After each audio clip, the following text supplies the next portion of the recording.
ఈరోజు మనం ధనయోగాలను ఎలా పరిశీలించాలి ఇది ఒకటి చెక్ చేద్దాం.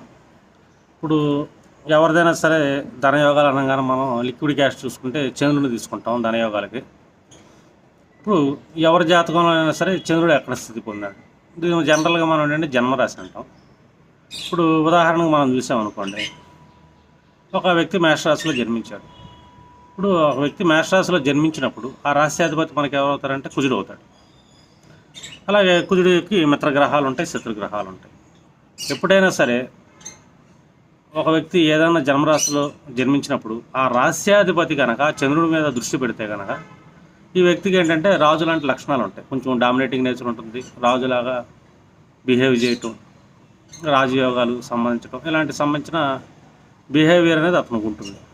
అదొకటే కాకుండా ధనయోగం కూడా ఉంటుంది. రెండవది, ఈ రాశ్యాధిపతి ఎవరైతే అవుతారో చంద్రుడు